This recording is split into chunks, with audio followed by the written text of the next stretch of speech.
శేఖర్ భాష గారు మనతో పాటు లైన్లో ఉన్నారనమాట. ఆయనతో మాట్లాడదాం. శేఖర్ గారు, హాయ్ మా. శేఖర్ గారు హెల్త్ ఎలా ఉందండి ఇప్పుడు? పర్లేదమ్మా. అసలు ఏం జరిగింది సార్? అసలు ఆ మాటల వరకు మొన్నటి వరకు పోరాడుకున్నారు మీరు, లావణ్య మీద, లావణ్య చేస్తున్న అక్రమాల గురించి బయట పెట్టి ప్రతి మీడియా ఛానల్స్లోని ఏంటంటే మీరు పోరాడారు. అయితే ఇవాళ ఆ పోరాటం ఏంటంటే దాడుల వరకు కూడా వెళ్ళింది. మరి అసలు ఏం జరిగింది? ఎందుకు దాడి చేయాల్సి వచ్చింది? ఎప్పుడు జరిగింది సార్? దీనికి కరెక్ట్గా నేను ఎప్పుడైతే ప్రీతిని ఉదయ్ని బయటికి తీసుకొచ్చానో, ఉమ్, ఆవిడ లిటరలీ చిన్నపిల్లలకు కూడా డ్రగ్స్ అలవాటు చేసి వాళ్ళని దాంట్లో మామూలుగా వాడుకుంటుందనే విషయం బయటికి తీసుకొచ్చాను. ఆ న్యూస్ నేను ఎప్పుడైతే ఆ ఛానల్లో చెప్పానో అప్పుడే ఆవిడ నా మీద చెప్తూ దాడి చేయడం జరిగింది. ఎందుకంటే ఒక్కసారి ఆ సాక్షులు బయటకు వస్తున్నారని తెలియగానే ఆవిడ రన్ మారిపోయింది. అండ్ అప్పటి నుంచి నేను ఏ ఇంటర్వ్యూకి వెళ్ళినా ఎక్కడికి వెళ్తున్నాడు, ఏం చేస్తున్నాడు, ఏ విషయం బయట పెడతాడనే భయంతో ప్రతి ఛానల్కి ఫోన్ చేయడం, ఏదో రకంగా బూతులు తిట్టించడం, ఆపేయడం ఇదే చేస్తున్నాను అన్నమాట. రాత్రి 11 ఆ టైంలో ఒక టీవీ ఛానల్కి ఇంటర్వ్యూకి వెళ్ళాను. మీరు అక్కడ ఆ టీవీ ఛానల్లోని ఇంటర్వ్యూ ఇస్తున్నట్టు ఆమెకు ఎవరైనా లీక్ చేశారా? లీక్ చేసి ఉండొచ్చు, లేదు లైవ్ చూసి ఉండొచ్చు. ఓకే. సో అది లైవ్ వెళ్తుంది ప్రోగ్రామ్. ఆవిడ అక్కడికి వచ్చేసింది, ఒక 3 మనుషులు వేసుకొని తప్ప తలుపులు కొడుతుంది. మీరు ఆ లైవ్ చూడొచ్చు. యాక్చువల్లీ అది లైవ్ కాబట్టి ఆవిడ తలుపులు అదరగండం అంతా కూడా వాళ్ళందరూ భయభ్రాంతులకు గురైపోయి 100కి ఫోన్ చేశారు. తర్వాత పోలీసులు మీరు వచ్చేలోపే ఆవిడ వెళ్ళిపోయింది. ఒక 10-15 నిమిషాలు అలా ఆవిడ చేసిన తలుపులు బాధ సేమ్ మన రాస్తారు వాళ్ళ నాన్న వాళ్ళకి వెళ్ళి ఎలా బాధ ఎంత గొడవ చేసిందో. అంటే అక్కడ బూతులు మాట్లాడలేదు, ఇక్కడైతే పచ్చి బూతులు, ఫ్యామిలీని తిట్టడం, ఇంకా నన్ను తిట్టడం అన్ని. సో సరే అయినా కూడా నేను వెళ్తానన్నా కూడా వాళ్ళు పంపించలేదు. ఎందుకంటే ఇప్పుడు అనవసరంగా గొడవ ఇదవుతుందని చెప్పి వాళ్ళు ఆపారు కాల్సి. సరే వెళ్ళిపోయింది అనుకో ఇంకా వదిలితే నేను మెట్లు దిగుతున్నాను. కరెక్ట్గా స్టెప్స్ దిగుతుంటే ఆ స్టెప్స్ కిందే వాళ్ళు కాపు కాస్తున్నారు అనమాట. ఓకే. సడన్ గా వచ్చి ఆవిడ అటాక్ చేసింది. ఆమెతో పాటు వచ్చిన వాళ్ళు మీకు తెలుసా అండి? ఇంతకు ముందు ఎప్పుడైనా లావణ్యతో పాటు చూసారా, లేకపోతే రాస్తారన్ వైపు నుంచి? చూడలేదు. ఓకే. ఇప్పుడు చూడలేదు. కొంచెం కొంచెం సగం బట్టతల అలా వేసుకుని ఉన్నాడు. ఇప్పుడు ఎవడో నాకు సరిగ్గా ఇప్పుడైతే బాగా గుర్తుపడుతున్నా. ఇంకో ఇద్దరు వచ్చారు, ఒకరు పడుతున్నారు. నేను వాళ్ళని రిజిస్టర్ చేయడానికి ట్రై చేసాను, చూసాను. వాళ్ళు నా కాలర్ పట్టుకున్నాను, నేను వాళ్ళ కాలర్ పట్టుకున్నాను. షర్ట్ తిరిగింది. దేంట్లో ఒకడు ఇప్పుడు కరెక్ట్గా కాలర్ ఫోన్ మీద తగ్గిందంట. కింద పడ్డాను, మూర్చేతితో. తర్వాత మీరు లావణ్యని ఏమైనా కొట్టే ప్రయత్నం కానీ అలాంటివి ఏమైనా చేశారా అండి? తర్వాత కొట్టడం ఏంటి, అంతమంది వేసుకొని వచ్చినప్పుడు నేనేం కొడతాను?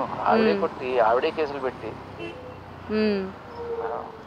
సో ఆవిడే నా మీద ఫస్ట్ ఆవిడ వాళ్ళ ఐడియా ఏంటంటే ఫస్ట్ ఆవిడ నా మీద దాడి చేయడం చేస్తే ఇంకా ఏదన్నా అంటే ఆడపిల్లని అంటావా, ఆడపిల్లని కొడతావా అన్నట్టుగా వాళ్ళ మీదకి వచ్చేయడం.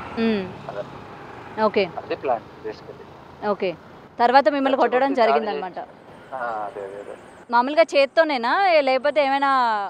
చేతులతోనే. ఏం ఆయుధాలు ఏం లేవు నా దగ్గర కూడా, ఏం ఆయుధాలు లేవు. అదే అయినా దాడుల వరకు అసలు ఏదైతే లావణ్య తన వెనక ఎవరూ లేరు, ఇవాళ ఆవిడ ఒంటరిగా పోరాటం చేస్తుంది అని చెప్తూ ఉంది కదా శేఖర్ భాష. మీ అందరికి కనబడుతుంది కదా పక్కన దిలీప్ శంకర్ ఆయన, ఎవరైతే 2017లో రౌడీ షీటర్ ఆయన, మీరు కావాలంటే చెక్ చేసుకోండి. మరి ఇప్పుడు ఆల్రెడీ కేసు నడుస్తున్నప్పుడు ఒక మనిషి మీద ఇలా దాడికి వెళ్ళేటప్పుడు లాయర్ అన్న ఆయనకి ఆమె చెప్పి వచ్చిందంటారా లేకపోతే చెప్పకుండా వచ్చిందంటారా? అంటే ఇప్పుడు తర్వాత కూడా ఇప్పుడు మీ మీద దాడి చేసినందుకు కూడా కేసు ఫైల్ అవుతుంది కదా, అది లాయర్కి ఖచ్చితంగా తెలుస్తుంది కదా? అవును, తెలుస్తుంది. నేనైతే స్టేట్మెంట్ ఇచ్చాను, పోలీస్ కంప్లైంట్ కూడా ఇచ్చాను. బట్ మహిళ కదా, ఆవిడ పెట్టిన కేసు వెంటనే రిజిస్టర్ అవుతుంది, ఎఫ్ఐఆర్ అవుతుంది. ఇప్పుడు తప్పు చేసేటప్పుడు అక్కడ మహిళ లేకపోతే పురుషుడా అన్నది ఉండదు కదా. వాళ్ళే గొడవ చేసినా, వాళ్ళే కేసులు పెట్టినా, అన్నిటికంటే ఫైనల్ గా మీకు ఒక అద్భుతమైన విషయం చెప్పనా? చెప్పండి. అంటే ఆపడానికి ఈ గొడవ అంటే ఇప్పుడు ఈవిడ కంప్లైంట్ ఇచ్చేసింది కదా నా మీద. అవును.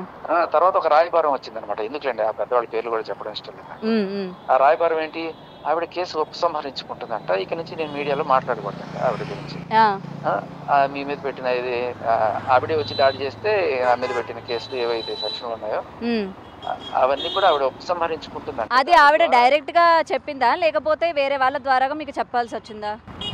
వేరే వాళ్ళ ద్వారానే నాకు ఒక రాయబారం వచ్చింది. అదే చెప్తాను, నేను అదే చెప్తాను. అంటే లావణ్య ఏమైనా భయపడింది అంటారా, ఇలాగా కొట్టాను తర్వాత కేసు అవుతుందేమో?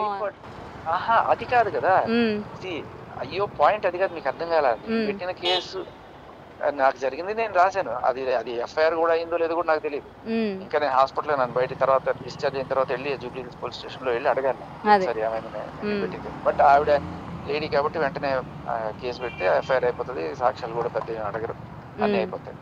కానీ ఆ ఎఫ్ఐఆర్ చూపించి నా కంప్లైంట్ విత్డ్రా చేయడం అది కూడా కాదు. ఆ మ్మ్. ఎఫ్ఐఆర్ ద్వారా ఇక నుంచి మీడియాలో మాట్లాడకూడదట. ఇప్పుడు మీరు నన్ను అడుగుతున్నారు కదా ఫోన్ చేసి, ఇప్పుడు అవును నేను రేపటి నుంచి ఆవిడతో సెటిల్ చేసుకున్నానంటే మాట్లాడకూడదు, ఆవిడ గురించి మ్మ్. మాట్లాడకూడదు, ఆవిడ సాక్ష్యాలు ఎక్కడ కూడా చూపించకూడదు. ఓకే అద్భుతమైన సెటిల్మెంట్ కదా. ఓకే డబ్బులు ఏమైనా ఆఫర్ చేశారా మీకు? లేదు. భలే అడిగారు. అంటే సెటిల్మెంట్ అంటే మరి అదే కదా, ఇంకా మీరు అదే మీడియా అంటున్నాను. ముందు మాట్లాడకూడదు అని అంటే ఆఫర్ ఇంత చేయడం డబ్బులు కూడా ఏమైనా కాదు, ఆఫర్ చేశారా అని? ఆఫర్ చేసే కాదు, మీ మీద కేసు తీసేయాలంటే మాకు కొంచెం డబ్బులు ఇవ్వాలని అడిగే రకం అది. ఆ, మీరు ఇంకా అర్థం చేసుకోకపోతే ఎట్లా మనుషులు. ఓకే మీ మీద కేసు తీసేస్తాము. కానీ నేను లావణ్యతో మాట్లాడిన తర్వాత లావణ్య కూడా ఒక విషయం ఇక్కడ రైస్ చేస్తూ ఉంది. ఉమ్. దాడి చేశారు, నేను చేశాను, మీరు అంతా కూడా యాక్టింగ్ చేస్తున్నారు, మీరు హాస్పిటల్లో ఉండడం అంతా కూడా యాక్టింగ్, నిజానికి ఆయన నా మీద దాడి చేశాడు, నాకు అదే లోపల అంటున్నాను, ఇంజురీస్ లావణ్య అయినాయి. దాడి చేశాను అని చెప్తుంది కదా. ఆ, లావణ్య ఎక్కడ దాడి చేశారు, ఎలా దాడి చేశారు అని అడగండి మీరు ఆవిడని. ఉమ్, ఆవిడ వచ్చిందా స్టేషన్ కి వచ్చి, ఆవిడ రౌడీని తీసుకొచ్చిందా, ఆవిడకి తలుపులు కొట్టింది, లేకపోతే నేను వాళ్ళ ఇంటికి వెళ్ళానా, ఉమ్. లేకపోతే ఆవిడ ఎక్కడ ప్రోగ్రామ్ చేస్తే నేను వెళ్ళానా, ఆవిడే వచ్చి ఆవిడే అడగండి, మీరు అడగండి. ఓకే ఇక్కడ ఇంకొక క్వశ్చన్ కూడా రైజ్ అవుతుంది శేఖర్ గారు. వాళ్ళు 11 ఇయర్స్ నుంచి అంటే ఎన్ని ఇయర్స్ నుంచి వాళ్ళిద్దరు రిలేషన్లో ఉన్నారు, జరిగిన విషయాలు అన్నీ కూడా శేఖర్ భాషకి తెలుసా, నాతో ఉన్నారా, అసలు మాతో ఉన్నారా, ఇప్పుడు ఏదో బయటకు వచ్చి రాజ్ వైపు మాట్లాడుతున్నాడు కానీ అసలు లోపల జరిగింది ఏంటన్న విషయాలు శేఖర్ భాషకి తెలియదు. తరుణ్ వైపు మాట్లాడట్లేదు. ఆ. 11 ఇయర్స్ ఉంటే ఏంటి, 1100 ఇయర్స్ ఉంటే ఏంటి, నాకు నేనేం చూపిస్తున్నాను, నువ్వు అలా ఉన్నప్పుడు ఈ కంప్లైంట్ ఎందుకు పెట్టావు, ఈ ఎఫ్ఐఆర్ సంగతి ఏంటి అని అడిగాను. ఉమ్, ఓకేనా, నాకు మీ సంసారం సుఖ సంసారం ఆ సీక్రెట్ మాకు అవసరం లేదు, ఉమ్, నువ్వు ఇది ఎందుకు పెట్టావు అని అడిగాను. అలాగే ఈ కాల్ రికార్డింగ్ ఉంది, ఇది ఏమిటి అని అడిగాను. సో దానికి ఆవిడ దాంపత్య జీవితం నాకెందుకమ్మా, ఉమ్, నాకు దాంతో అవసరమే లేదు. ఆవిడ Okay. 10 ఏళ్ళు ఉన్నాయి, 20 ఏళ్ళు ఉన్నాయి, నాకెందుకు, నేను అడిగానంటే అడగడం కూడా తప్పైపోయింది.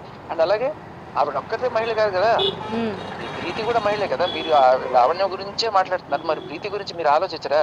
ఇప్పటికన్నా చిన్నపిల్లే 21 ఏళ్ల పిల్లని తీసుకొచ్చి ఆవిడ బలవంతంగా డ్రగ్స్ అలవాటు చేసి వాళ్ళ అంత దారుణంగా చేస్తే సరేనండి. ఇక్కడ నేను ఒక క్వశ్చన్ అడగాలనుకుంటున్నాను. ఇప్పుడు డ్రగ్స్ ఎవరైనా మనకి అది మత్తు పదార్థం అని తెలుసు, అది భయంకరమైనదని తెలుసు. ఇప్పుడు ఒక వ్యక్తి మనకి ఆ డ్రగ్స్ బలవంతంగా ఇచ్చేటప్పుడు అవతల వ్యక్తికి ఇది తీసుకోకూడదు, ఎంత బలవంతం పెట్టినా దాన్ని తిరగబడ్డమో లేకపోతే పోలీస్ కంప్లైంట్ ఇవ్వడమో ఎందుకని ప్రయత్నించలేదు? మీకు అర్థమవుతుందా? చాలా మంచి క్వశ్చన్ అడిగారమ్మా. మీరు ఆ అమ్మాయి విన్నారా అసలు? విన్నారా ప్రీతి మాట్లాడి విన్నారా అసలు? విన్నాను నేను. ఏమనిపించింది మీకు?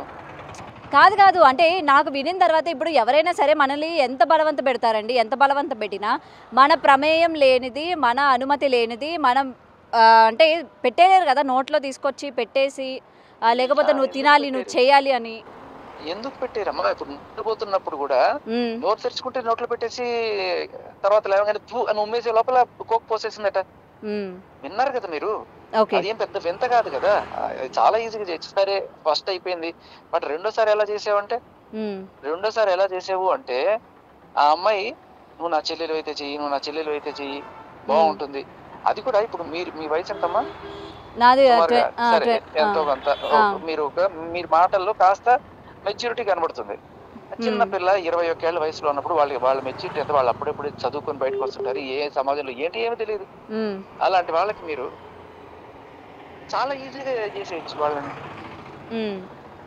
మీరు చెప్పినట్టు ఇది డ్రగ్స్, ఇది మత్తు మందు, ఇది వాడకూడదు, ఇది అని చెప్పారు కదా. ఇవన్నీ ఒక వయసు, ఒక 25 ఏళ్ళు లేకపోతే 30 ఏళ్ళు వచ్చిన వాళ్ళకి మనం నీతులు చెప్తాం, కానీ పిల్లలంతా ఎలా ఉంటారు? Okay okay. అండ్ ఫైనలీ ఇప్పుడు మీరు ఇదే హాస్పిటల్లో ఉన్నారు అండ్ మీడియా వాళ్ళు ఎవరికి కూడా ఎలో లేదు. ప్రెజెంట్ మీ హెల్త్ అయితే బాగానే ఉంది కదా సార్? ఇప్పుడు బయటకు వచ్చిన తర్వాత ఏమైనా సైలెంట్ అవుతారా? మనకెందుకు అసలు వాళ్ళు పడతారు కదా, వాళ్ళతో సంబంధం ఏంటని? కాదు, మీరు కూడా ఏదో డీల్ మాట్లాడుతున్నట్టుంది. సైలెంట్ అవుతారా అంటే ఎవరైనా డీల్ మాట్లాడమని పంపిస్తే మాట్లాడినట్టు అనిపిస్తుంది నాకు. మాకెవరండి డీల్ మాట్లాడతారు? మరి ఎందుకు సైలెంట్ అవుతారని ఎందుకు అడుగుతున్నారు మీరు సైలెంట్ అవ్వాలి, నేను సైలెంట్ అవ్వాలి, మీరు పోతున్నారా? అది చెప్పండి. ఇప్పుడు బయట జరుగుతున్న క్వశ్చన్స్ ఏంటన్నది నేను మీకు చెప్పనా? వాళ్ళు పడతారు కదా మధ్యలో శేఖర్ భాషకి ఎందుకు, ఒకవేళ శేఖర్ భాష ఇన్వాల్వ్మెంట్ ఎందుకు నింది, రాజ్ తరుణ్ వైపు మాట్లాడుతున్నారు అని అంటే మీరు రాజ్ తరుణ్ వైపు కూడా నేను మాట్లాడడం లేదు అని చెప్పారు కదా. అదే చెప్తున్నాను మరి లేనప్పుడు బయట జరిగేది నెత్తి మీద వేసుకోవడం ఎందుకు, ఈయనకి ఈయన ఏమైనా ఎక్స్పెక్ట్ చేస్తున్నాడా రాజ్ తరుణ్ వైపు నుంచి కానీ లేకపోతే లావణ్య వైపు నుంచి కానీ ఏమైనా ఎక్స్పెక్ట్ చేస్తున్నారా అని అడుగుతున్నారు. అదే అంటున్నాను, నాకు కూడా ఏమనిపిస్తుంది అంటే అమ్మ మీరు మాట్లాడుతుంటే లావణ్య ఈవిడికి ఏమైనా ఇస్తుందా, ఈవిడ నన్ను శేఖర్ భాషను ఆపడానికి ఎందుకు ట్రై చేస్తుంది, ఇండైరెక్ట్ గా బెదిరిస్తోంది ఎందుకు, అలాగే అనిపిస్తుంది మీరు మాట్లాడుతుంటే. నన్ను వెనక్కి లాగాలని ట్రై చేస్తున్నారు.